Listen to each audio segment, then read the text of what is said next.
Hello everybody. Welcome to one of our bonus audiobook streams, which I know I haven't done in, several weeks, and I'm sorry about that. But I try to do them after work, and then often it gets late, and work throws things at me, life throws things at me. And don't know what tomorrow or the next day will hold at work, so figured since I said I would do one this week, I'll do it tonight. I think I have enough energy. And thank you to everybody who came out to my last couple of streams. On last night we played Iron Roses. It is perhaps not the best game. And on Saturday we played Calming Time and Fatal Midnight, and that Corn Road game. Nice short horror games. And tonight it's going to be more of CRATER'S GOLD by Philip Curtis. And since it's late, we're just going to do 3 chapters tonight. I think that's manageable. Then, I don't know, 1 or 2 more streams to finish it. And as a reminder to everybody, the community challenge is continuing. In a few more days. And did I put my alert on? Or what do I call it? Warning on, yes. I'll have TTS turned off and I won't be responding to chat until the end, just to keep the flow of the book, since I'm going to turn these into traditional audiobooks someday, when I have enough time. Or I could just, keep all the raw footage and then let my children edit them into audiobooks. I need to get some children. And my heirs do it. Yeah. Put off the responsibility. No, that's not healthy. And I'm still a little congested. Probably didn't help that I ate some full-strength bulldog right a little before stream. Didn't realize how strong that stuff was. But we'll make it through. Maybe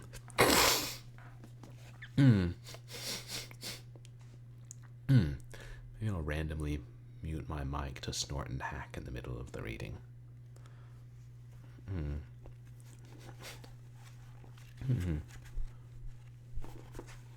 Very. Yes, I am aware bookmarks exist. I should get one.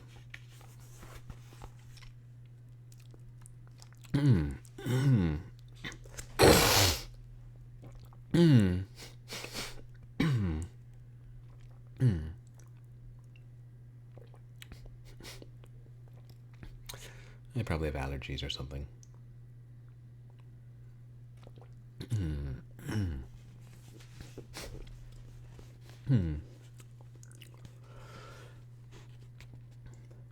Chapter 26.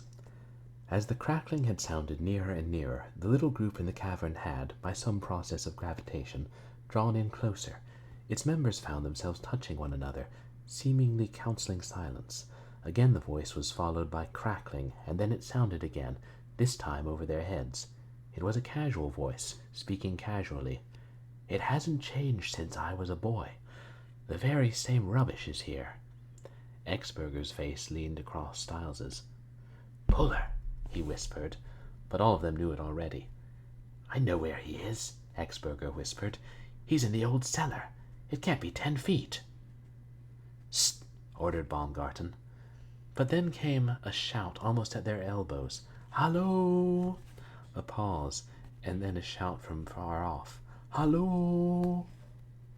It was Exburger's happy Lautenlife to assume continually that he had discovered things already perfectly obvious to everyone else. "Don't you get it?" he whispered. "That's what he's doing. He's shouting down here. He said that he used to count 9. I'm going to answer." "Shut up," hissed Baumgarten. For a moment it did seem as if Exburger had disclosed their position. For a moment there was a silence, and then a voice spoke, a woman's voice, spoke precisely and a little impatiently. "You must see how we feel about the whole matter, Judge." In recalling that moment afterwards, 3 of the 4 would have sworn that they looked at another and grinned, darkness or no darkness, but whether the judge saw or not, they were never to learn, for his voice was a mumble. "We don't want to be unjust or hasty," went on Mrs. Puller, "but you must realize that all of us have spent a great deal of pains and money up here. We think of the town as our own. We discovered it, in a manner of speaking." It was too much for Exberger. "What did I tell you?" he whispered exultantly, but no one replied. They were listening too keenly, but a low mumble from the judge was their only reward. Mrs. Puller herself must have moved, for after that her voice, too, was only a mumble. Then suddenly down it came clearly again. "Is that how you all feel, Louise?" "The question being," whispered Exberger, "who is Louise?" And this time nobody checked him. They had all wondered that. At last, slow and profound as that of a judge on his bench, came the voice of the judge in the cellar above. With some hesitation, Styles fell back in his place, and, after a series of mumbles, "As to who discovered the place, ma'am, there might be those as would want to dispute you." "Good old judge," whispered Exberger. "But, Judge, of course you know what I mean." "Yes," drawled the judge slowly, "I know what you mean." There came a silence, and, knowing the judge, they could see him deliberate. "There was a feller," his voice came at last, and Styles chuckled loud, for, as if he had been on the spot, he could see Mrs. Puller's impatient tolerance. "There was a feller comin' up to see me one time with a project for doing away with the locks on the Erie Canal. He was a nice feller, too. His name was Spencer. Well," he broke off suddenly, "did you find him?" The listeners below heard a crash on the debris of the cellar above, and then Puller's voice. "No, he's not there yet, but Mrs. Fields has come back, and she says he'll be there in a minute." "That's nice to know," whispered Exberger, but the use of his name so calmly up there had given Styles the strangest start of the whole afternoon. It seemed such a ridiculous and yet such an uncanny link between the sane world above and that fantastic place in which they were standing below. It was like hearing people speak of you after you were dead. Above them the voices were sounding in mumbles again. Only from time to time did a sentence come down with that strange and almost magnified clearness. One came to them finally in Puller's voice, spoken with that same incredible matter-of-factness. "Well, Judge, if you'll be good enough, I guess we'd better go in and wait. You won't come with us, dear?" Dear evidently would not, although they could not hear her say so, for the next thing they heard was Puller's voice. "Why don't you and Louise take the car and then send it back?" There seemed to be reasons why not, for Puller gave in. "Well, be careful crossing the brook. I'll be home for dinner." There followed more crashing and then a long silence. The group in the mine began to relax and stir when there came a new voice, presumably that of Louise. "Oh, isn't it black? I'm going to throw something in."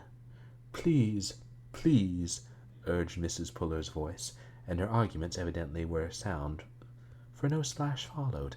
Instead came Mrs. Puller's half-whining tones. "Bob is so unreasonable. He ought to have done this 2 weeks ago. Now it will cost us 3 times as much." In the darkness Styles started to move, but Baumgarten checked him. To Styles's amazement, he also had apparently been debating the same ethical point. "Keep still," he whispered. "We can't help it. If they don't want it heard, they shouldn't say it." With some hesitation, Styles fell back in his place, and, after a series of mumbles, Mrs. Puller could be heard again. "Father was always in terror that someone would try to start up the mine. They'd be fools to do it, but just imagine what Eden would be like, all full of coal heaps and miners."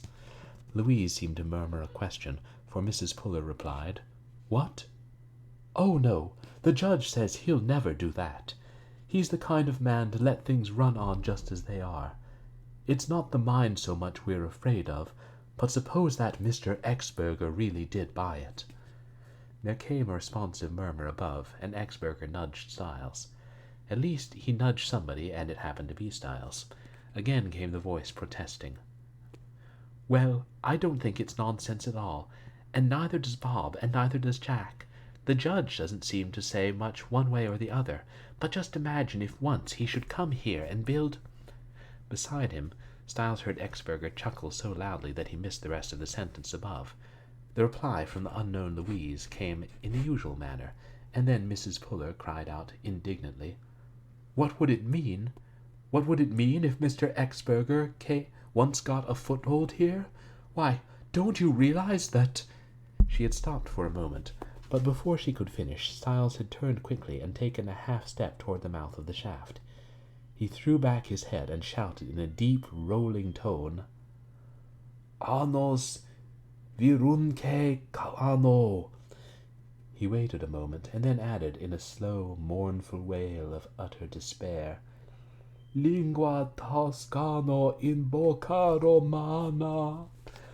Above them, the group in the mine heard a shriek and a crashing. Another crashing and bumping sounded right in the cavern, and then a light flashed into the chamber. "You scared the cattle," said Mrs. Fields. She had come at the moment around the curve in the gallery, bearing not only 2 lanterns, but individual candles for the return trip. "Young Puller is upstairs waiting to see you," she added. "His wife and another lady is out looking down the old cellar." I bet they're not there now," laughed Exberger. Then he turned to Styles. "What did you want to do that for? If you had only kept quiet, I might have learned something about myself." "You've said it. You might," answered Baumgarten gruffly. "Let's get out of here." He took a lantern from Mrs. Fields, and they fell into line, but, with the rescue, Exberger was in high humor.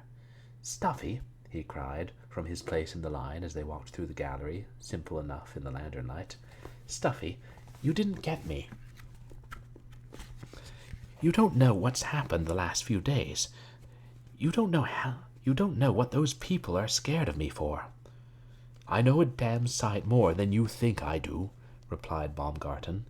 He had held the party together largely by his own will the past hour, and his nerves were going. "Charlie," he added, "you ought to hire a tutor so that you would get wise to yourself." Exberger stopped and turned.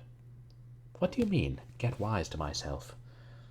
For reply, Baumgarten merely waved his hand. "Hold that candle up. You're dripping the grease all over your coat." "Holy Moses!" he exclaimed with relief a moment later as, the last of the line, he burrowed his way out of the tunnel. "I never thought that a cellar would look sweet to me." "Me either," said Exberger. "Let's get up. I want to stand in the sunlight." "You'll have to hurry if you want to do that," remarked Mrs. Fields. "It's 7:15. "7:15?" exclaimed Rose. "And my train went at 6." She turned to Styles quickly and looked at him suspiciously. "Did you do that on purpose?" Styles drew a long breath. "Hardly," he answered. "Not at all, that is." "Styles," said Baumgarten, "if I thought that you did any of it on purpose, I'd throw you back in that hole and seal up the entrance." "In the meantime," said Exberger from the foot of the stairs, "haven't you people been underground long enough?" "Don't wait on me," called Styles, but he himself turned to his housekeeper. "Did you," he asked, "did you tell Mr. Puller where we were?" Once back in a normal world, however, Mrs. Field seemed to have drawn back into her shell, to give signs of her old taciturnity. "I never was much of a hand to tell things," she said, gruffly. Chapter 27. With a curiosity which he had to admit was not without its grain of gentle malice, Styles pushed on to the main floor of the house, but his callers had gone, and the manner of their going could only be imagined. Baumgarten was inspecting, with indifferent interest, the few dingy pictures which adorned the walls of the study, while Rose and Exberger were standing outside in the fading daylight. The sun, a gaudy and dusty red, just showed a parting segment over the dark, wooded mountainside which rose, a sheer wall of black pines and rock faces, a mile to the west. Exberger tossed it a kiss. "Goodbye, old chap. You could shine all night for all of me." Rose was standing beside him with her arm linked through his, but Styles had learned that the attitude with her was purely impersonal. Indeed, as he came up himself, she held out the other arm and completed the trio. Standing together, they watched the last rim of scarlet disappear behind the dark mountain wall, which, as the sun sank behind it, seemed to grow higher and deeper, loose suddenly drear and formidable. Styles had watched that effect before, and thought that the Balkans must look like that. Why Balkans he could not have told, except that it seemed to suggest mountain fastness and robber barons. "What's the name of that mountain, Styles?" asked Exberger suddenly.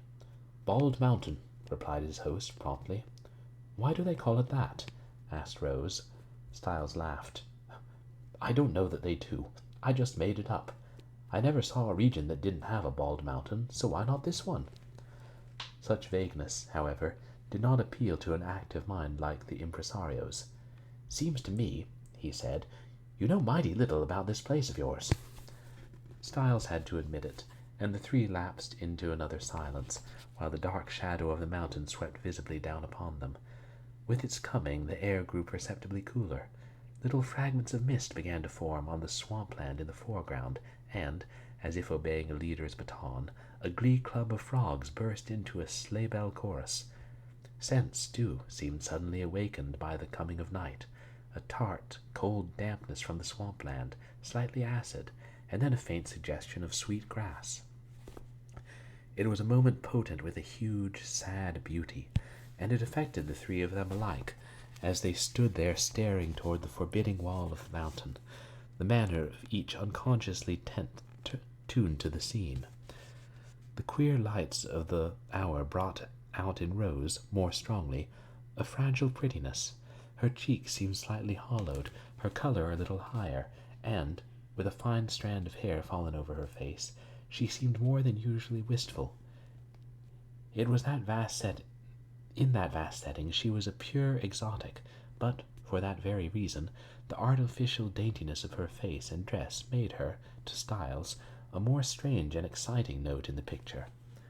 For the sheer spell of the moment, he feared to break the silence, and, besides that, he was in dread that, at any moment, either Rose or Exberger would announce a decision to leave that night.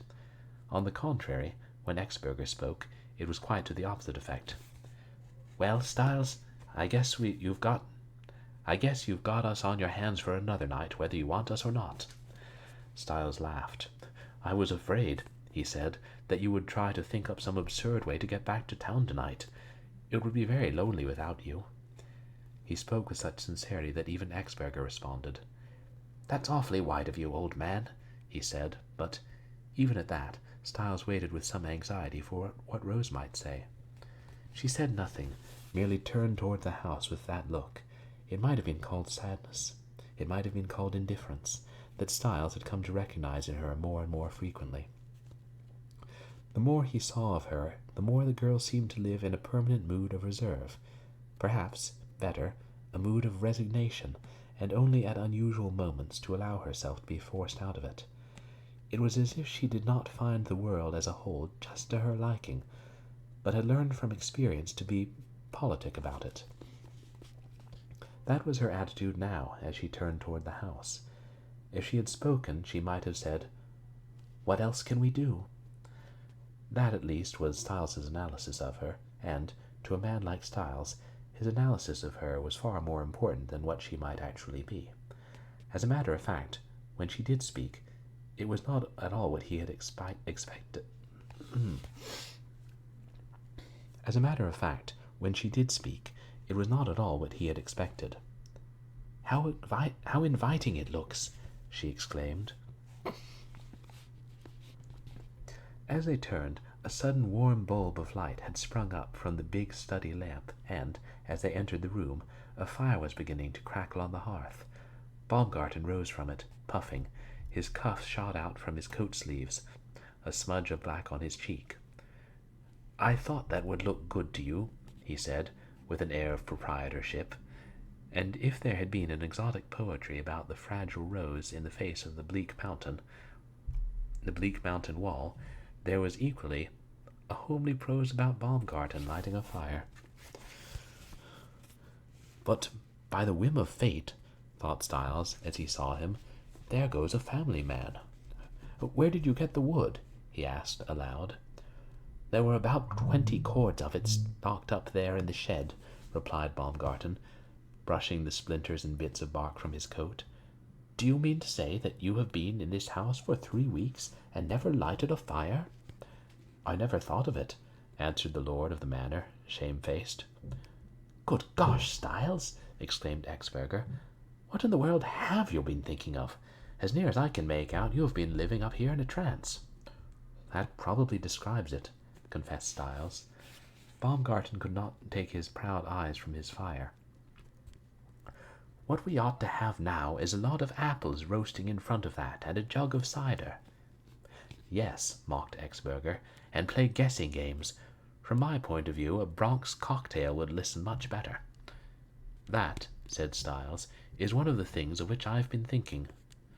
"Your sins are forgiven," answered Exberger promptly. "Take me gently by the hand and lead me thither." "For the love of Mike, what do you call that?" he asked a few moments later, as Styles came back with a large glass fruit jar and 4 full-sized glasses. Styles held the jar to the light and displayed its misty orange contents. "That," he replied, "is a proof of the Darwinian theory." "I don't care what it's a proof of so long as it has a kick," retorted Exberger, as Styles began pouring the contents. "Here, that's enough for me. That may look like cider, you know, but it isn't." Rose, unlike her escort, had a habit of sticking to the point. "What's Darwinian?" Styles held up the jar again. He, too, loved to finish a theory. "According to Darwin," he said, "all living creatures adapt themselves to the limitations of their surroundings. If they don't, they fail to survive." "In other words," interrupted Exberger, "if you hadn't learned to mix cocktails in a flower pot, you wouldn't have survived. Is that it?" Styles laughed. "Darwin took volumes and volumes to say just what you have said in one sentence." Exberger turned quickly to Rose. "Now tell me whether or not I'm a genius." "You pay your press agent to do that," she retorted. "Why should I do his work for him?" "Crude, Rose, crude," replied Exberger, in mock sorrow. He turned back to Styles. "Now that just shows you. Here I've tried to be a father to this helpless girl, shielded her, guarded her, worked for her, and you see how she treats me. What would Darwin call that?" "He'd call it off if he never got any more encouragement than you ever got," suggested Baumgarten. The tone of command which he had acquired in the mine was still in his voice, and Exberger said no more on the subject. With the others he stared at the rising flames of the fire, but his buoyancy was unchecked. "You know what we ought to do," he began at last. "We ought to get out those old papers the judge brought back and see what we can find." Baumgarten looked at him suspiciously. "What old papers?" he asked. For a moment Exberger's eye danced merrily. "No funny business now," warned Baumgarten, and Exberger saw that it was no use. "I was going to try Stuffy with the old manuscript," he said, and he told of his own downfall. "You could have fooled me," admitted Baumgarten. "I wouldn't have known one old paper from another if you hadn't given yourself away." "We won't fool you," promised Exberger. "These papers are real, at least so far as we know." Rose, who had the keen ear of the party, raised her head suddenly, and they all heard a heavy step on the piazza. A moment later a cheery voice called, "Good evening." The lamp and the fire made all the world outside complete darkness, but after a moment of staring, Styles could distinguish the familiar outlines beyond the screen door. "Come in, Judge," he called. The judge walked into the room. "That looks hearty," he said, glancing down at the flames. Baumgarten still held his glass in his hand, and Styles looked at the judge, hesitating. He picked up the fruit jar tentatively. "Judge, will you join us?" The judge glanced at the jar and the glasses. "Well," he said slowly, "it's a curious thing. I very seldom take anything to drink at all, but when I do, it's just at this time o' day." Styles laughed. "I suppose," he suggested, "that to do the thing right, we really ought to have a good mug of flip." The judge shook his head. "Young man, flip doesn't go with this season of the year. No," he went on, in that almost professional tone into which he slipped whenever reminiscence was started, "there ain't been no flip in considerable time. You used to see, now and then, what they called flip, but it warn't flip. Flip, to be real, needs pumpkin cider." Exberger surprised them all. "It sounds like taverns and stagecoaches. Did you ever see a show called She Stoops to Conquer?" Baumgarten winked at Styles. "One of Ziegfeld's, wasn't it?" "Go to hell," retorted Exberger in a rapid whisper, but the judge, lost in his reverie, did not even hear him. Yes, he said slowly, his eyes on the firelight. "There was plenty of it around the old taverns. Captain Trumbull kept taverns here when I was a boy, up beyond where the power plant is now. There was a stagecoach driver named Rodney in those days, a big man with a red face." "From what you tell us, I imagine they all had red faces," suggested Exberger. The judge chuckled. "Pretty much." He did not seem to mind the interruptions, but they halted his narrative. "The stage-coaches in the old days," he went on at last, "only had a door in one side." "Why was that?" asked Exberger promptly. The judge tossed his head. "I suppose there was some reason, but I don't know it. I presume it wouldn't have done any good if they had had two doors, for the one side was always loaded down with produce, kegs of oysters and such things. Any rate, it give the drivers a chance to show off. When they come to a tavern on the wrong side of the road, and it always seemed as if all the taverns was on the wrong side, they used to crack their whips and come around with a fine hoodle-doo. This Rodney, he was a master at that. Captain Trumbull," the judge resumed, after one of his customary pauses, "was really the last of the old-time tavern-keepers. Soon after he died, the railroad come through as far as Felstead. They was a stage still, but they want the same, just run from Felstead to little towns outside. The old stages run in relays clear from Boston to Albany, and Captain Trumbull was known all over the state. It was his brother who was John Cady's grandfather." "Puller's brother-in-law?" asked Styles in surprise. "Yes," answered the judge. "That must make Puller's wife his granddaughter, too, doesn't it?" He paused, and the little lines crept into the corners of his eyes. "Perhaps they didn't tell you that." Styles shook his head, and the judge went on charitably. "Well, no reason why they should or shouldn't. It was nothing to be ashamed of. The tavern-keeper was sometimes the most important man in town. At any rate, he was the busiest. He was always called Captain ex officio, as Deacon Cressy used to say when he seized the reins of government at a school meeting. Besides, their grandfather weren't here long. He went to New York as a boy and made his money in the cotton business. Their mother married a Cady. His father, I think, was collector of the port of New York, and when the Cadys come back there was another race entirely. But old Captain Trumbull, he was a fine man, too." To the little group in front of the fire it might have seemed that he was wandering, but Styles, at least, knew that he was merely collecting and sorting his material. With the judge, every narrative must start from a sound genealogical basis. "Well, at any rate," he went on at last, "this man Rodney took the stage at Felstead and drove it as far as Lebanon. They drove on schedule those days, but Rodney he always made it a point to whip up his horses 2 or 3 miles back and get into Eden ahead o' time, so he could sit and have a good mug of Captain Trumbull's flip." The judge looked up and saw Mrs. Field standing grimly at the door, as white-aproned, as unconcerned, as if she had never heard of a mine. "Sho!" he exclaimed. "Ain't you had your supper yet?"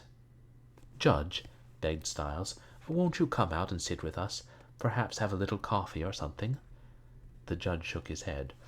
"Thank you just the same. I had a little matter that I wanted to talk to you about. If it's all the same to you, I'll sit here." And there they found him, motionless, when they came back, his hands grasping firmly the arms of his chair, his head slightly bowed, and his eyes fixed on the flames. What pictures he must have seen in those coals! What memories must have been aroused by the shadows of that once splendid room in which, for half a generation, he had probably not sat as a welcome guest? Or did he see pictures? Styles wondered.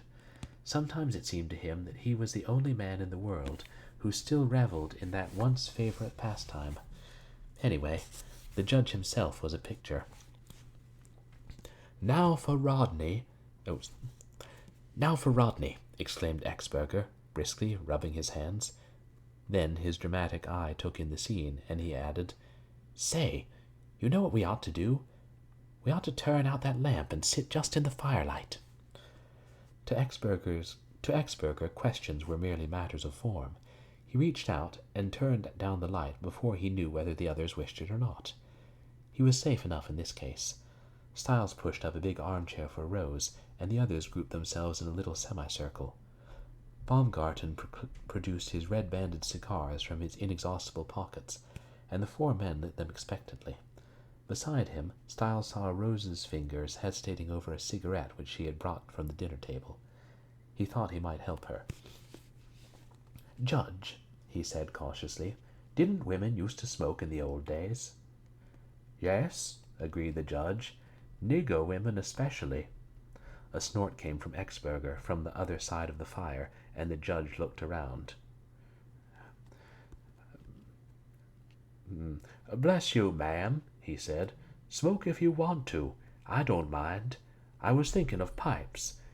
But Rose let the cigarette slip out of sight in the folds of her skirt. "Now for Rodney," repeated Exberger. "Sho! It warn't much," replied the judge.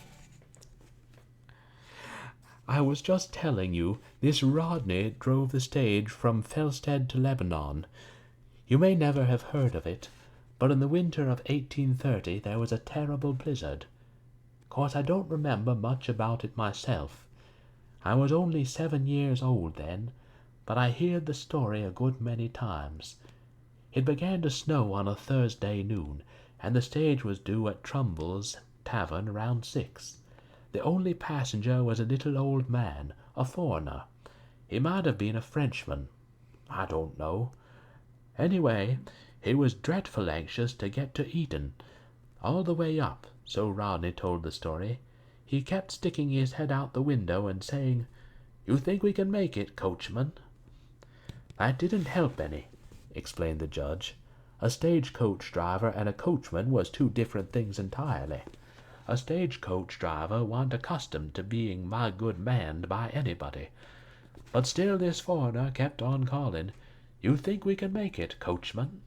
After a while Rodney made out he didn't hear him, just kept driving on, and the snow getting deeper and deeper, until the little old man was hanging half out the window.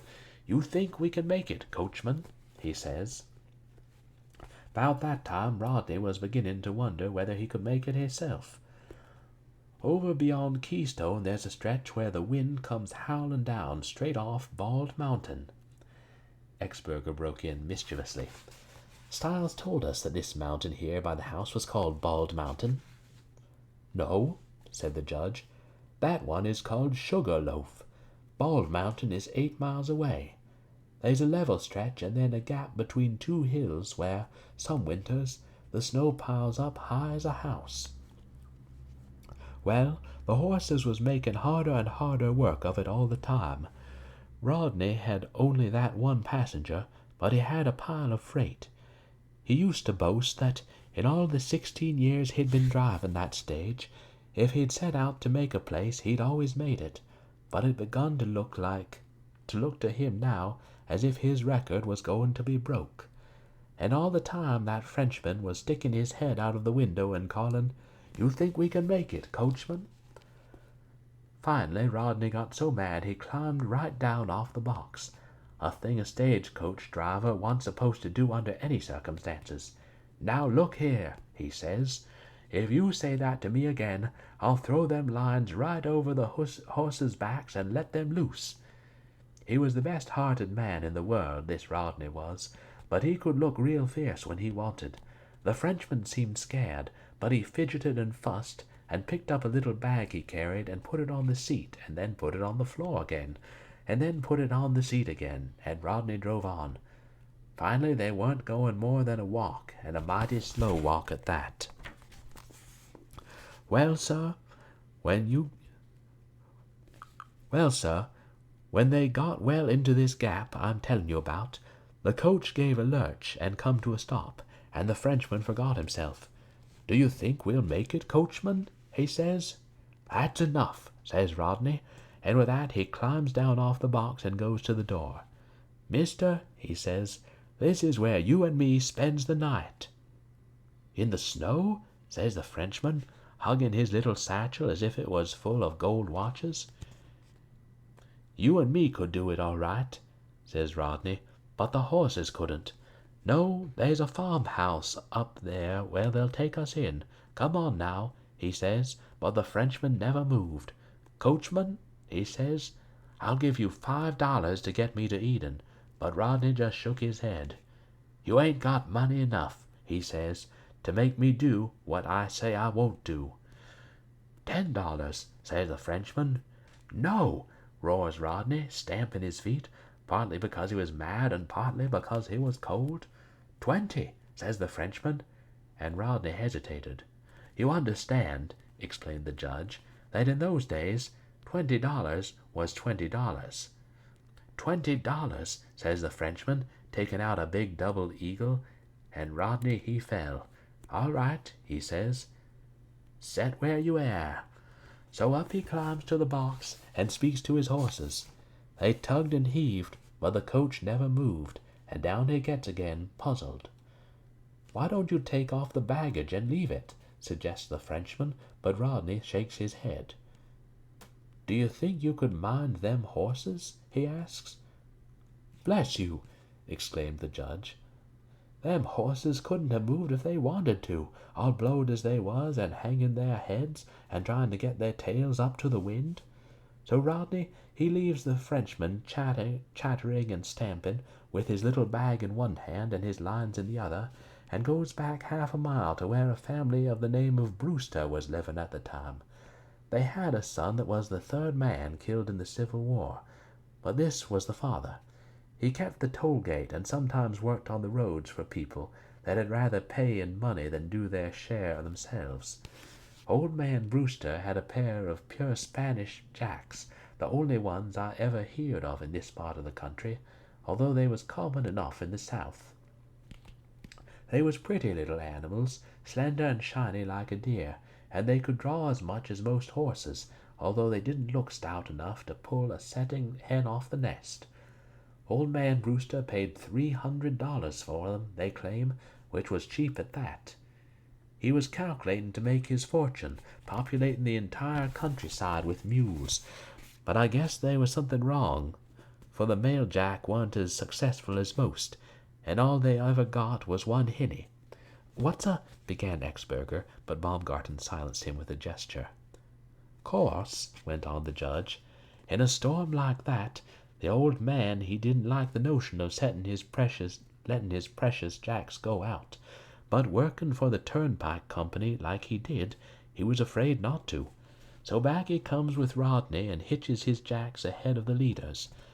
Besides the big stage horses, so Rodney always said, I've heard him tell this story a dozen times, those Spanish jacks looked like little pussycats, or rabbits maybe, but they did the trick and moved the old stage on for 3 or 4 miles further. They was 3 of them now, Rodney and the Frenchman and old man Brewster. Rodney yo-hoing and cursing, and old man Brewster walking beside the jacks and urging, and the Frenchman hugging his little bag and shivering, and the old stage swinging and bouncing until they thought the straps would go smash. Then, suddenly, when it was thoroughly dark, bang! They went right into a drift and stayed there. The Frenchman seemed to think he was privileged to ask, now that he'd paid for it. "Do you think we can make it, coachman?" he says. "Well, by George, Harry, I don't know whether we can or not," says Rodney. "You never will in this world," says old man Brewster. Course all he wanted was to get home and get his jacks under cover. "I'll give you $5 more if you'll get me to Eden tonight," says the Frenchman, if he was a Frenchman. "Well, if you want it that bad," says Rodney, "there may be a way to do it." So he takes the $5 and walks up the road. "Down beyond where the railroad track crosses the Felstead Road now," explained the judge, "there used to stand a little yellow house with a red barn across the road and a line of big sugar maples. The maples is there yet, most of them, but the house and barn was both tore down when they cut the grade and straightened the road to make the state highway. A man named Ebbets was living there then. He was a pensioner from the War of 1812. Secundus Ebbets, his name was. Besides what the government allowed him, he made his living mostly by hunting and trapping. He also did a little divining for Wells with a witch hazel fork, with a verse of scripture wound around it, but he wasn't so successful at that. Folks said that if Wells had been filled with rum instead of water, he could have found them all without even the witch hazel rod. His wife was part Indian. This Ebbets, he had a big cream-colored ox that he used to drive like a horse, with rope lines and a wood bit made out of one of the quills that he used to draw up from the maple trees with. He'd bored out the hole big enough with a reamer, and run the rope through and knotted it at each end. Hitched that way, the ox was better than a team of horses, and he could travel pretty good, too. Oh, he was a big feller, that ox. I imagine he weighed 200, possibly more. Now this Ebbets was funny.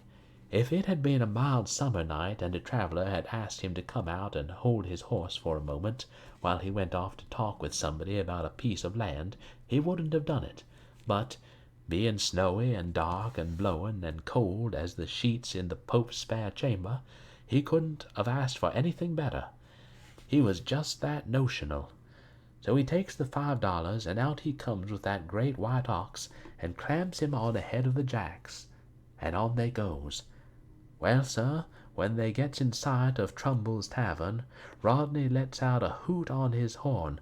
Most stage drivers had just an ordinary horn, but he had a key bugle, and he could blow 2 notes.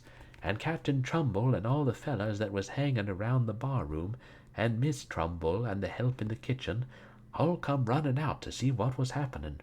They hadn't a team or a sleigh or a living thing gone by since 5 o'clock that afternoon, except one man on horseback, and he'd had to turn and come back, and they didn't expect to see Rodney for days. I've heard they laughed for 2 hours, some of 'em, to see that procession. First Ebbets dancing along beside that great big white ox and singing Lundry's Lane and the 12-pound hat, and then old man Brewster fretting and fussing over his little jacks, and then the 4 big coach horses and Rodney blowing his 2 notes steadily so's they wouldn't be no mistake, and finally the coach and the little Frenchman with a handkerchief tied over his ears and sticking his head out of the window to see if they'd got there yet. The judge paused and looked into the fire and gave vent to his silent chuckle, as he always did at the crucial point of a story. "And so they got there after all," suggested Exberger. "Yes," said the judge, as if he had been waiting for just that little prompting. "Course they was no more going on that night. Fact, it was 2 days before they was even able to start, and then it was only on runners. They put up the horses, and the jacks too, I suppose, and Ebbets' old ox, and Rodney sails into the bar where they always had a big fire burning with 4-foot logs, snaked right into the room with a yoke of oxen. 'Well, well,' says Captain Trumbull, we'd given you up." "Given me up, eh?" says Rodney, as if it was all his doing. "Captain Trumbull," he says, 14 years, 4 months, and 13 days I've been driving stage from Felstead to Lebanon, and in all that time have you ever known me to fail to get to a town that I set out to get to?" No, the captain didn't know as he ever had. The loafers around the bar, they didn't know as they ever had either.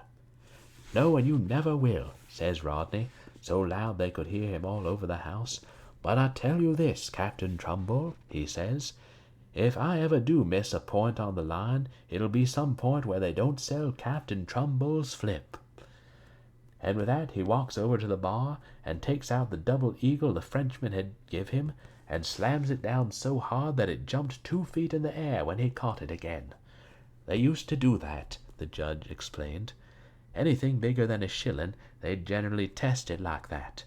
There was lots of bad money going around then. In some places they'd have a flat stone on the counter just for that purpose, places where they sold horses and cattle especially. I tell you the loafers opened their eyes when they see that gold piece. The stage drivers got good pay, but they was liberal spenders, and probably Rodney'd never seen that much at one time in his life. "Boys, what'll you have?" shouts Rodney. "And if any one of you takes anything except flip on a night like this, he pays for it himself." Course they all took flip. "'Bout that time," continued the judge, "the other door opened, the door from the hall, and in come the little old Frenchman, bowing and smiling and dressed like a prince, and Captain Trumbull runs forward to meet him. He'd had Alexander Hill Everett, the brother of Edward Everett, a stop at his house once, and he'd never forgot it. "Captain Trumbull," says the Frenchman, "7 years ago, on a night like this, I had the honor to be your guest, and I had this drink you call flip. Do you still have that flip?" The captain smiled and looked at the boys standing 2 deep in front of the fire, just waiting for the pokers to get hot again. "I think we've got a little left," he says, "and if we ain't, I think I might send over to Lebanon and get you some." "Captain Trumbull," says the Frenchman, "I hope you have. I paid $25 to get that flip tonight, but if it's going to cost me 25 more, I'm willing to pay that too." "Of course," explained the judge. All the boys in the bar were "Of course," explained the judge, "all the boys in the bar was looking at him pretty curious, and when he says that, Rodney walks over to him as if he was going to eat him. 'Was that all what you wanted?' he roars. 'Was that why you was so set on getting here that I nearly foundered my horses and nearly yanked the linchpins out of my coach? Was it just so you could savor your supper with Captain Trumbull's flip?'" The Frenchman, he was a little scared then. He looked around at all those strangers, but he had to admit it was so. "Well then," says Rodney, "why bless your soul, sir," and walking up to the bar, he takes up the double eagle where it was lying still there. "Here," he says, "here's your $20. Any man that would go further than I would to get a mug of Captain Trumbull's flip is too good to give any money to me." The judge's voice stopped. "Fine!" exclaimed Baumgarten, but that was all that he said for minutes after the judge had finished his tale. They all sat looking into the fire until at last Exberger asked, "Judge, what did you say that stuff was made of?" "I didn't say," answered the judge. "It wouldn't do any good if I did. It's no use without pumpkin cider." They sat for a moment more in silence, and then Rose asked timidly, "But who was the Frenchman, and what did he have in that little bag?" The judge tossed his head. "That," he confessed, "I can't tell you, ma'am." His cigar had gone out, and he tried to light it again. "Here, let me give you a fresh one," said Baumgarten eagerly. He held the match, and the judge drew the first puffs. He took the cigar from his lips and looked at it. "No," he said, "I've sometimes wondered myself who he was. Probably just somebody traveling this way. In those days some mighty queer characters used to come to this town. Exberger studied the flames thoughtfully. "I'm sure they did," he agreed.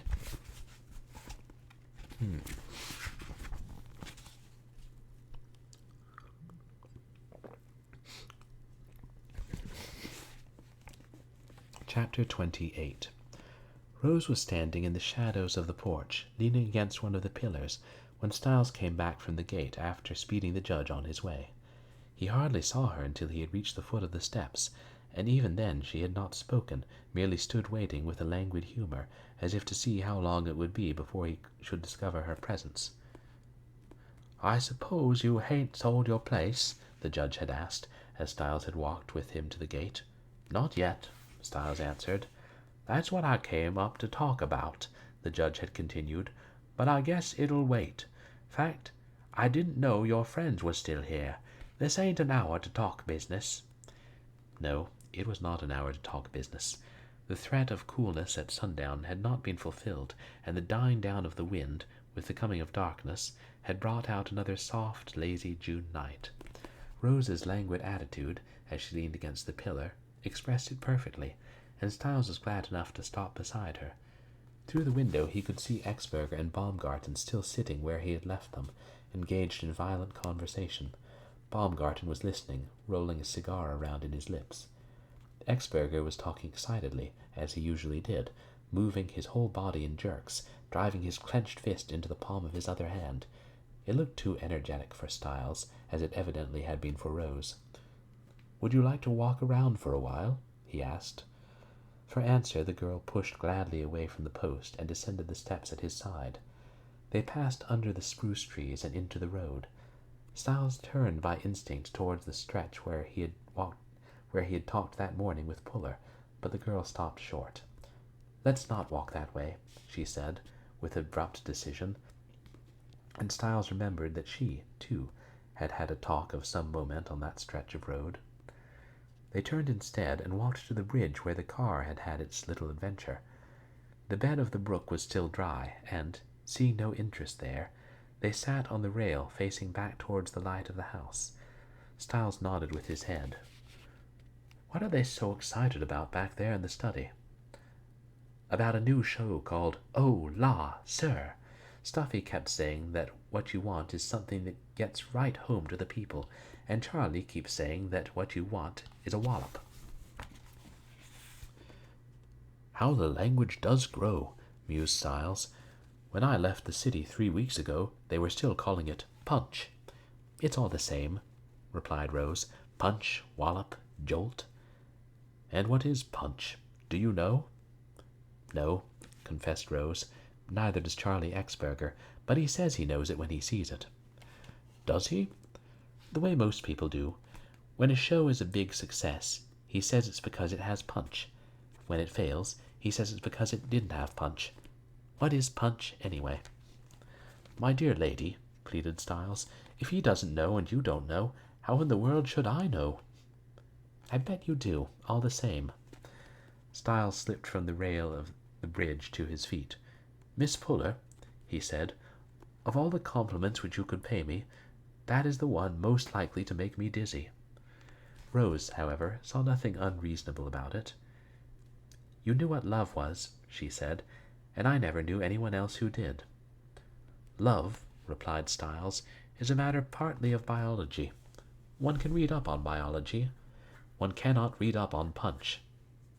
"But you've seen shows, haven't you?" "Yes."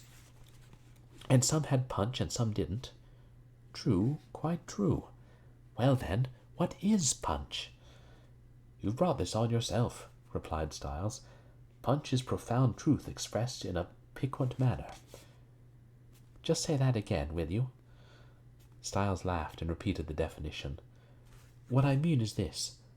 Baumgarten said it, only he didn't say it in just that way. When you read a good story or see a good play, there comes a thing at which you say, 'Why, I've done that 1,000 times.' If you have done it thousands of times, everyone else in the audience has done it thousands of times. Adam did it. That makes it profound truth." "And just what do you mean by piquant manner?" demanded Rose.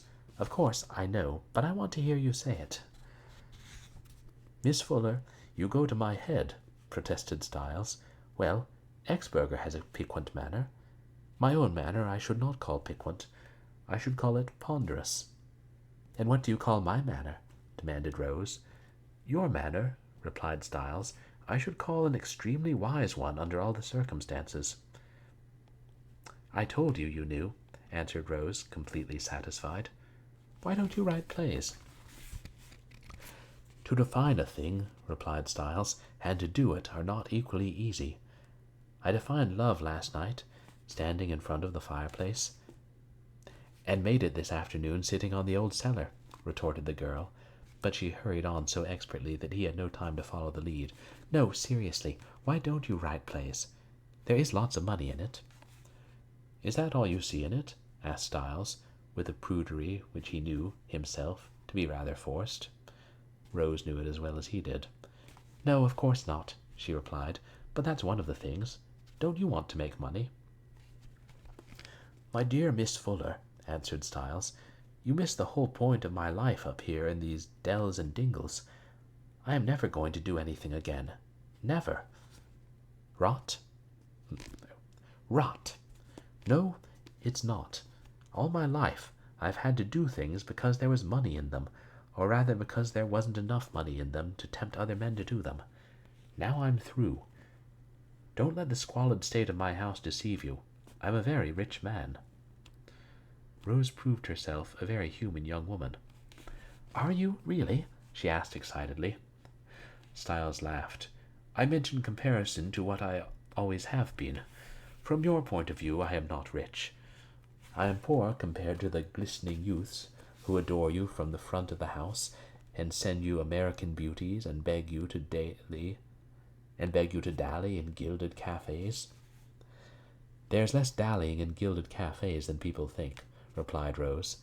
Then, following some logic peculiarly her own, she asked, Did you ever know an actress before? Never, confessed Styles. Well, what did you think one would be like? I had only the stories to guide me, Styles explained. From them I learned that there were two kinds. One kept saying, Gee, Mame, ain't he swell? And the other kept saying, Oh, I want some worthwhile man to lead me to better things. The latter married cowboys en masse. Rose thought it over. I've known plenty of the first kind, but I never knew any of the second. No? Asked Styles, musingly, but the girl's stream of thought was still digging its tortuous channel. They started to walk again, and she slipped her arm through his in the usual way. Then suddenly he found that their hands were clasped. There was not the least bit of coquetry in it on her part. In fact, so frank was the act that it formed a stronger defense than if she had drawn her hand away. The very openness of it disarmed him. For him to have made any further advance after that would have seemed rather silly. What did Stuffy Baumgarten tell you about me? She asked. I saw you talking. How did you know we were talking about you? Oh, I can always tell, she answered impatiently. Can't you tell when people are talking about you? Not always, replied Styles. I never see two deaf and dumb people talking in a streetcar without thinking that they're making remarks on the shape of my nose. Possibly they are, suggested Rose. Possibly, agreed Styles. Yes, we were talking about you. From his side came a voice so like Baumgarten's catarrhal drawl that he jumped. The trouble with Rose is that she's a star, but she's just so much of a star that she'll never be any more. Here, exclaimed Styles. You wanted to know what punch is. That's punch. A profound truth expressed in a piquant manner. Not what he said, but what you said. So that was what he said, was it? The girl persisted. How did you know? He said it before, replied Rose indifferently. You don't seem to mind, Styles suggested. What good would it do? Replied the girl wearily. It's the truth. They had come to a crossroad and stopped instinctively. I wonder where this leads to, asked Styles. Shall we try it? Matters like this never seemed to be, to Rose, worth any words, and in silence they turned, hand in hand, to walk down the side road. Far ahead, a single light gleamed on a hillside. "I have a suspicion," said Styles, "that this is the house of young Master Puller, Esquire. I'm not sure." "Charlie could probably tell you," replied Rose, curtly. "He probably could." They walked on listlessly, Rose, as usual, seeming to think of things far away. "Well, what am I going to do about it?" she demanded at last. "About what?" "About getting so far and no further." "Do you want to go further?" asked Styles. "Of course." "You are sure?" "Yes," replied the girl, hesitant, as she understood that he meant sure to the point of ruthlessness. "Yes," she amended firmly, "I am sure." "You must be," said Styles. "That is the first thing." "What next?" demanded the girl. "It's like punch," she went on, without waiting for his answer. "It's something you know when you see it, but you can't tell what it is. That's what I suppose I haven't got." "I knew a writer once," replied Styles. "He is a well-known writer now, but he was nobody then, nobody at all. I suppose in my line I was better known than him. That was years ago. I had been writing a little, but was giving it up. He asked me why, one night, and I told him. At the time, it seemed rather noble of me to say it. I told him, 'I simply haven't got the spark.' 'Do you really believe that?' he asked. 'I do,' I replied, and, crude, foolish little cub reporter that he was at the time, he looked across the table and said, 'If I could say that of myself and really believe it, I would go and blow my brains out.'" "Good for him!" exclaimed Rose. "Then good for you," responded Styles.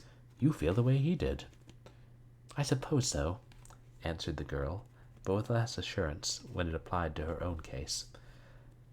As she naturally would, she translated everything into terms of her own profession. "I know I have a decent voice. Not grand opera, of course, but good enough for musical comedy. I know I can dance.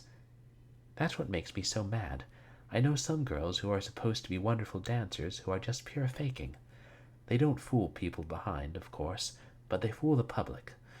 There are some steps that anyone can do that look fine from the front, but they're not the real thing. What else did Stuffy tell you?" This time it was Styles's chance to imitate, but he knew that he would be pathetic at it, and wisely did not try. "He said that you had a good voice and could dance well, and the people in the profession knew what you were worth. Then along comes some little chit with a solid ivory dome who can't dance and can't sing, and draws down 500 a week and fame." "Of course they're not all like that," supplied Rose charitably. "Some of them deserve it, and no one is gladder than I am to see them get it." "Elsie Fair?" suggested Styles. It was one name that he did know. "Elsie Fair is a genius," responded Rose emphatically. Then, in the insistent, impetuous way that seemed to have become a habit with her when talking to Styles, she demanded, "What is genius?" Styles saw that it would be no use to disclaim authority on any subject on earth. In the miseries of his own sad case, he had spent some thought on the subject of genius, but his deductions would hardly be tactful now. He did not reply, but Rose would not let him escape. "Come on now, out with it," she insisted. "Well," he said evasively, "Dr. Johnson said that genius was broad mental powers applied in a specialized direction. He ought to know. He wrote a dictionary." Rose, however, cared little for Dr. Johnson. She had a more modern authority. "What do you say that it is?" Thus cornered, Styles had either to lie or be silent. He chose to be silent, but with that almost marvelous intuition that the girl sometimes displayed, she broke in answer to her own question. "Brains?" "I think you've said it," replied Styles quietly, and he waited fearfully. "My, what an awful predicament that leaves me in," suggested the girl ruefully. "I suppose that means I haven't any brains." "I suppose it does," replied Styles solemnly, but the girl was more solemn than he was. Do you really think that?" she asked. "Of course not," replied Styles. "Do you think that I would say it if I did?" Suddenly he saw the way clear before him. "You forget what Dr. Johnson said," he suggested. "He said that genius was mental powers applied in some special direction. Have you applied your brains to your work?" "I've been at it all my life," answered Rose. "Mrs. Fields has been keeping house all her life," argued Styles. "She seems to have brains of a sort. If she had applied them, who knows? By this time she might have been head housekeeper at the Biltmore." In his lighter moments, Rose had no use for Styles at all. She was not even listening. "But look," she said, "everybody calls Charlie Exberger a genius, and yet, to hear him talk, you wouldn't think that he had any brains at all." Styles was about to point out that being called a genius was not the same thing as being one, but then it occurred to him that, after all, somebody must decide who was a genius and who was not, so why not the world in general? "Is he really a big man?" he asked, quietly. "Yes, he is," answered Rose emphatically. "One of the biggest. It's hard to believe, isn't it? I know how he appears to you, and heaven knows how he appears to Queen Victoria and those people. Do you suppose that we see what he is just as well as you do? Only we're used to him. Even Stuffy says that he is a rotten businessman, that he puts on a show so lavishly that even if he plays to capacity, he still loses money. And Charlie answers that if he didn't put it on so lavishly, it wouldn't be a success. So there you are. Stuffy thinks that his partner is a crook, but the fact remains that people had rather work for them than for anyone else, and the fact remains that they have had one success after another. Why, if you think that Charlie Exberger is crude, now you ought to have seen him when I first knew him. He used to eat with his knife. He honestly did. He used to take a piece of bread and clean up the gravy on his plate with it. I was actually ashamed to go into a restaurant with him.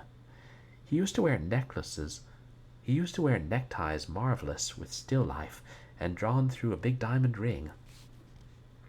He doesn't wear them now, suggested Styles. No, he doesn't, affirmed Rose. Well, isn't your answer there? Go on, urged Rose. I know you've got something to say. Styles had. The case of Exberger had been upsetting all his theories for the past 2 days. Exberger, he began, has one of the surest signs of genius, an insatiable curiosity. You're hedging now, retorted Rose. You said geniuses were brains. You said genius was brains. No, I'm not, replied Styles. Real curiosity shows an irrepressible brain. How long has Exberger been a producer? 7 or 8 years. And about the time that he began to go up in the world, he began to regard his fork with shy wonder? He ate with his knife for a long time after that, replied Rose, with her usual passion for exactness. To learn not to do that, explained Styles, takes some time. Other things, history and literature and such, come more quickly. In 2 days he has learned more about my place than I had learned in 3 weeks, or would have learned in 6 more. He had only to see one old document to want to know all about American history. He has seen Queen Victoria and is fired with desire to be a country gentleman. He asked about Bald Mountain and learned all about the stagecoach industry. I've been in terror all day for fear that someone would mention logarithms. Oh dear, sighed Rose. I know it's all wrong, but you make it sound right. And how does that help me? I don't eat with my knife. That's probably the trouble, suggested Styles. How do you mean? That cub reporter I told you about, replied Styles, the one that became a famous writer, came from a Western college with a name so funny that he was ashamed to say it. Starbright University, I think it was, or else that was what the boys used to call it when they joked him about it. He never had been to New York until he came to work at the Sun. Before that he worked on a country paper, where I presume the reporters had to set type, where people severed their connections whenever they got fired. He actually brought in an item to the Sun one day to the effect that the clerk of the Jefferson Market Police Court was on the sick list. Journalistically speaking, he ate with his knife. His first year in New York, he wrote up the real estate transfers and acted as if he loved it. When he came to New York, he saw the huge city and said, "My goodness, if I am ever to conquer this terrible fortress, I must set right to work and learn everything about it." Styles broke off with a laugh. "Good heavens! I am talking like how to succeed articles in the magazines." "But I like to read those better than the stories," protested Rose. "Aren't they right?" "Yes, damn them," replied Styles. "But how about this boy? I like him." "Well, he succeeded." "Oh," answered Rose. They walked a moment in silence and then turned. "How did you come to go on the stage?" asked Styles at last. "Born on it," replied Rose. "I played in The Fatal Wedding when I was 6 years old. My mother was a character actress. My father was a producer. Not the way Charlie is. He staged musical shows for other people. They called them just plain stage managers then." "This is personal," said Styles, "but if you come to a doctor, you have got to give all the facts in the case. You really never knew what struggle was, then?" "No, not really. Father was pretty well known. He always had plenty to do, although they didn't pay as much for his kind of work as they do now, except just toward the last. He was just beginning to make big money when he died. Mother died when I was quite young. We never had a real home, but I went to school. Some. I went to England for one season for The Fatal Wedding, and they traveled a schoolmaster just for the children in the company. The law made them. When I was 16, I was making good money myself. Father saw to that." "That's what I was getting at," said Styles eagerly. Then he stopped short. "What's the matter?" asked Rose. "The perfect asininity of me playing the doctor," he replied. "I like it," replied Rose. "You're doing well." "All right, then," resumed Styles. "What I was getting at was this. Did the stage ever really have any romance, any mystery for you?" "That's hard to say," confessed the girl. "No mystery, surely. I can remember nights when I was a child, riding to the theater in the bus, and seeing the people walking along the street and saying to myself, 'Just think, those lucky people don't have to go to the theater.' I used to get awful sleepy sometimes, but of course, on the other hand, no one who has ever been on the stage would ever do anything else." "Not even keep house for a cowboy?" suggested Styles. "It depends on the cowboy," replied the girl. "My first real parts were in Father's companies. I'd rather have been in anyone else's. He used to make me work all day with the others, and then work hours early in the morning by myself." "Ah!" exclaimed Styles. "Now we've got it. And to this day, when you rehearse a part, you see your father standing on the other side of the footlights, and every step you take with your feet, and every gesture you make with your hand, you hesitate, half expecting to hear his voice coming out to tell you it's all wrong." The girl stopped dead in the road and pulled him facing her. "Are you a mind reader?" she demanded. "Or what?" "I'm the latter," laughed Styles. "No, I'll tell you how I knew. My father was an editor of a grand old weekly, so grand that if they found that a personal note had crept into it, they used to send out and stop the presses. The cover looked like the cover of the Farmer's Almanac without the crabs and fishes. To an editor, a man had to have known Edgar Allan Poe, or Nathaniel Hawthorne, or Junius Brutus Booth. Anyone modern like James Russell Lowell or Joseph Jefferson wouldn't do at all. Everybody knew them. If a man had known all three, they made him editor-in-chief. Whoever read the magazine, nobody knows, but it came out every week. Probably nobody thought to stop it, for that wasn't its chief purpose at all. To come out, its chief purpose was to furnish a place where all the men in New York City who had known any one of those, Poe, Hawthorne, or the elder Booth, could get together and gaze on men who had known two of them, or had known all three. Thus was my childhood. My father retired when I was 10 or 12, and we moved to Boston. You might have guessed it. And there he lived it out. And there he lived it over every night at the dinner table. So, instead of going to Starbright University and becoming famous, I went to Harvard and became the son of Basil Fawkes Styles. I was still the son of Basil Fawkes Styles when I came to New York to work on a newspaper. Old gentlemen used to come and stand behind my desk and whisper that I was. In other words, began Rose. In other words, interrupted Styles, for the first 5 years I was the most intolerable little prig you ever knew.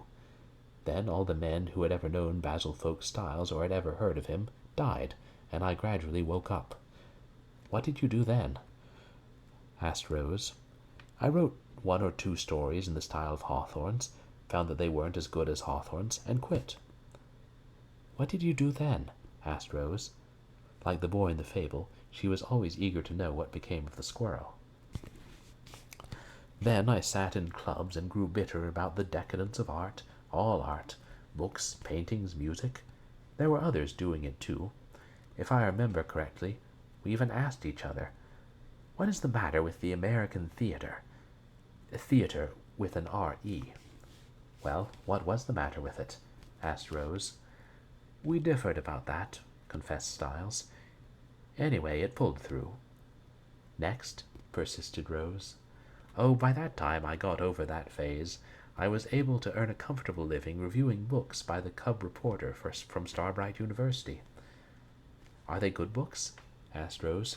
Fearful, replied Styles. And then? Then I came up here in the backwoods and saw New York City for the first time in 38 years. You don't look as old as that. Well, I am. The girl pondered it. It seemed to have something to do with her plans. But you still haven't told me what I am to do, she insisted. Baumgarten says that you ought to marry. Well, I could do that, too, but I mean about my work. Styles thought it over at some length. If you see what I mean, he began. You say that you seem to get just so far and no further. Is it possible that you are still playing The Fatal Wedding? Rose was silent so long that he could not decide whether she understood him or not. It may be, she said at last, but how am I to change? They had reached the main road again, and Styles stood still in his earnestness. The girl stopped too, watching him curiously. If I had known you 15 years ago, he said, and Exberger and Baumgarten, I might have written real stories. And if I had known you, asked Rose mischievously, I might have been able to act? No, began Styles deprecatingly, and then, in his real sincerity, he stopped himself. Hang it! Why shouldn't I say it? Yes, you might, although I wasn't thinking of myself. I was thinking of the judge and Queen Victoria and Mrs. Fields, and of Rodney the coachman, and of Solomon Crater, late deceased, and of all the queer persons who make us realize what a tremendous amount of living has been done, first and last. Here's what I mean, he went on, fiercely. For 15 years I tried to write with my father's pen, write like the ghost of Nathaniel Hawthorne. For 15 years you tried to act for your father, on the other side of the footlights, act like the ghost of The Fatal Wedding. It is too late now for me to write for Exberger and Baumgarten, and besides, to hell with them. But it is not too late for you to begin acting as if you saw the old judge on the other side of the footlights, ready to squint his eyes and chuckle when you really said something, as if you saw Queen Victoria ready to patronize you and make you mad with her affections, and make you mad with her affectations. Cheers and tumult. But why to hell with Exberger? Came a sudden voice from the darkness. Rose clutched Styles's arm, and then she relaxed. Charlie, you scared me. Where in the world have you been? With a laugh, Exberger walked out of the darkness, coming from the direction of the town, Baumgarten a pace behind him. Where have you been? That's what I want to know, he retorted. And why, Styles, this coarse and vulgar language at my expense? Because you're successful, replied Styles. I have just been telling Miss Fuller my own sad fate as a writer. Ever write plays? Asked Exberger, suddenly interested. One, Styles admitted. You never told me about that, interjected Rose. It's not a thing one confesses, replied Styles. You know, I thought you were a writer. I mean a real writer, said Exberger. You talk like one. You can spot 'em every time.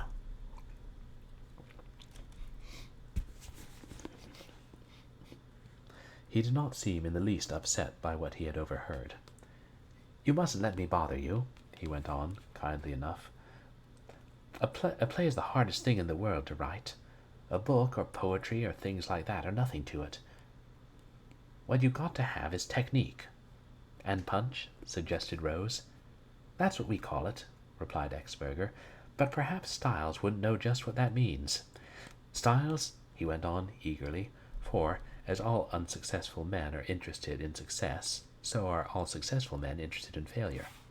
Styles, let me see some of your work sometime. Lindsay Ray was a fellow just like you when he wrote The Woman Sins, and you know what that made.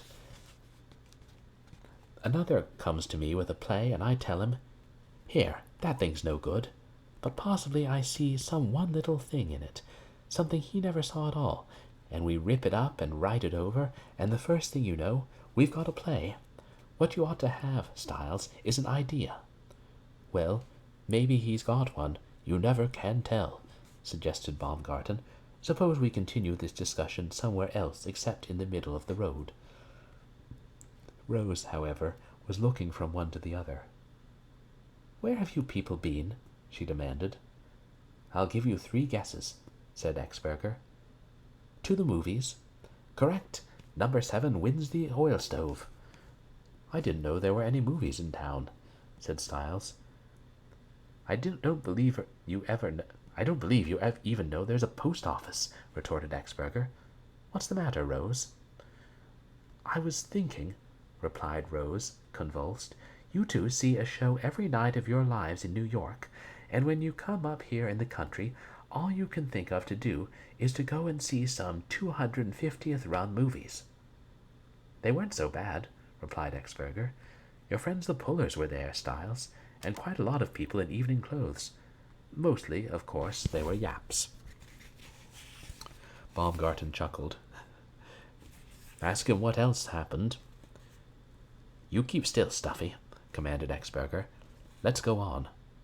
Rose, however, did not move. What did happen, Stuffy? She asked. Ask him, replied Baumgarten. Come on, Charlie, persisted Rose. What happened? Nothing, insisted Exberger. What are you waiting for? Charlie, said Rose with dawning suspicion, did you make a speech? Baumgarten burst into loud guffaws. Well, Exberger admitted, I did tell 'em a few things. Of course, they knew I was there anyway. Yes, they did, said Baumgarten sarcastically, after you had gone up to the box office and told them who you were, and even then they weren't quite sure. They stamped and whistled when I got up, retorted Exberger. They'd have done that if anyone's chair had broken down, replied Baumgarten. What did you say, Charlie? Asked Rose. Did you tell them that the motion picture was still in its infancy? No, replied Exberger, quite seriously. I pointed out to them that people in thousands of little towns just like this, all over the United States, were watching pictures tonight.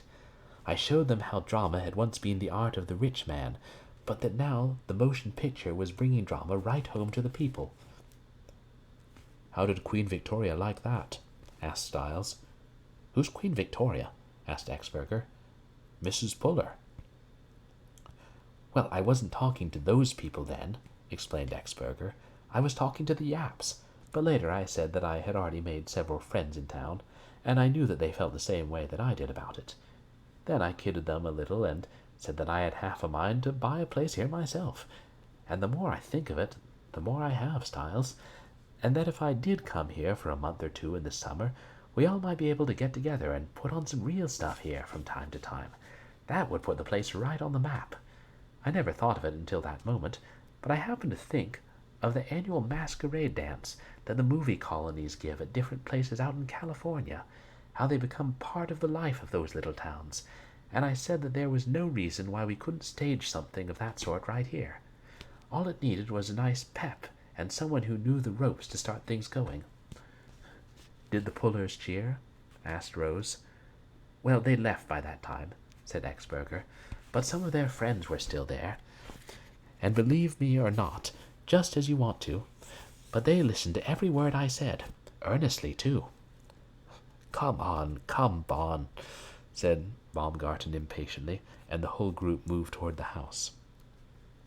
Exberger was apparently reviewing in his mind his triumph of the evening, for he said nothing for several hundred yards. Of course, I never thought of that idea, Styles, he began at last, as if they had not been interrupted. It just came to me on the spur of the moment. But people who never see good pictures get the wrong idea of them entirely. I generally do what I say I'll do, and, you know, I have half a mind to see Puller in the morning, and see whether it wouldn't be possible to get up a subscription list. I'd start it myself for 50 or 100, and really give these people something to make them sit up and take notice. That's very generous, suggested Styles, but wouldn't they take more interest in it if you let Puller and his friends start it themselves? If they ever thought of it, replied Exberger, but they never have, and they never will. They've lived here for centuries, and they've never thought of it yet. It takes an outsider to come into a place like this and start things moving. That's another thing I told them. Alone in the group, Baumgarten seemed to have no wish to hear about the speech of the evening. He had walked ahead so swiftly that he was out of sight in the darkness, and Exberger called to him, Stuffy, you know this isn't a foot race. No answer came from the darkness, and Exberger called again, Stuffy. Still no answer came for a moment, and then came Baumgarten's voice in mild excitement. Look here, Styles, is this your ocean? But we will not know to whom this ocean belongs tonight. And can I just complain for a moment about when a book throws in a chapter that's about twice as long as all the other chapters in the book, and does it quite late in the book at that?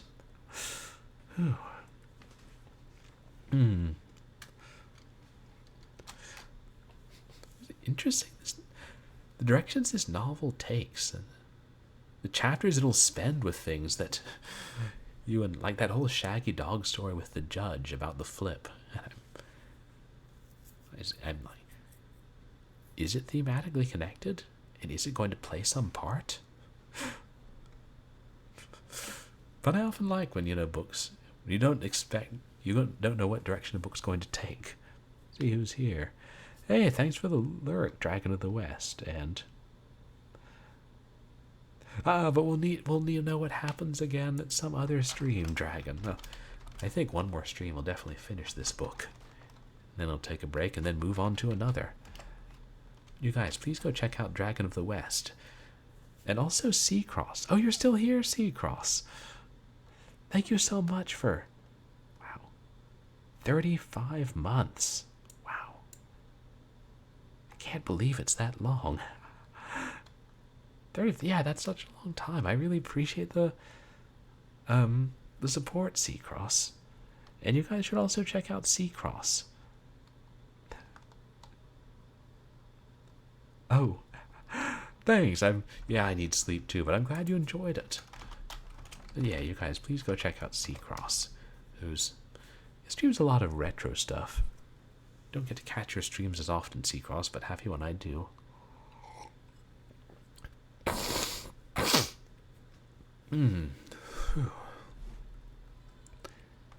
Well, I'm glad we did the audiobook stream this week, and didn't wait until later in the week when I might have had more time, but just as likely other things would have come up.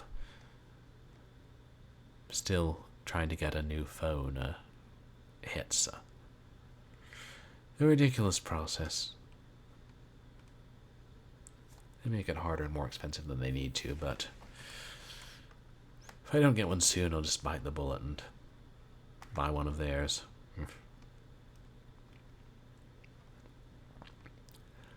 Sometimes you hear conflicting things from customer service, but I suppose that's many companies. Did I bump the camera? Anyway, I know it's late, guys, but let's see who's on. Who can I send you all off to?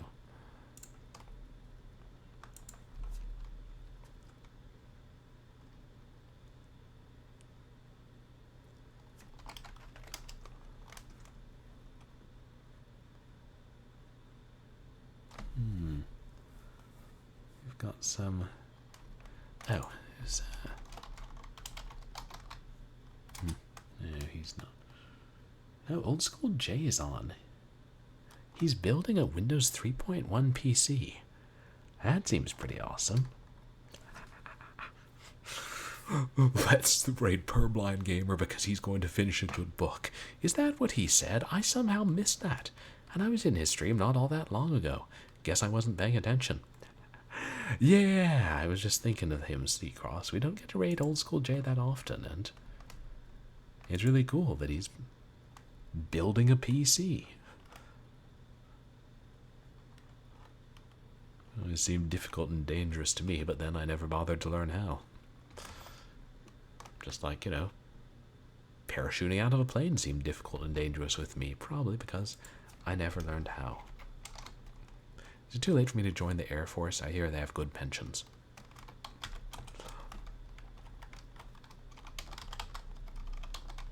Oh, right, but first, what's coming up on stream? Well, Wednesday we'll be playing more of the Doom reboot. Saturday we'll be playing something for Short Horror Saturday. Who knows what I'll drag out of the itch woodwork. And Sunday, I don't know.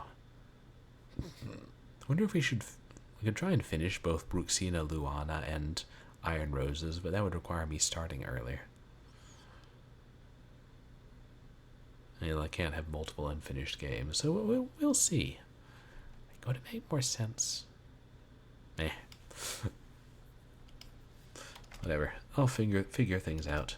I generally do. But thank you guys again for coming to hang out for another audiobook stream. An interesting book at that. I appreciate all the chatters and all the lurkers. Yeah, wouldn't we all, C-Cross? Pensions would be nice. But not every industry has them. And just as a reminder, you guys can follow me on Twitter and MySpace, where I post stream announcements and random thoughts and sometimes pictures of hard-to-believe mishaps that befall me. And you can find VODs of my past streams up on YouTube. Oh, and Free Needles is here. Hey, thanks for hanging out. You guys, please check out Free Needles. So, I hope that you all have a good night. Don't get daunted by the theater industry. And remember, the motion picture industry is still in its infancy. Or, it was 100 years ago. But, yeah, say hi to our friend Old School J. And I'll see you guys on Wednesday for the violent slaughtering of demons. You can finally bump off Dr. Fierce, too.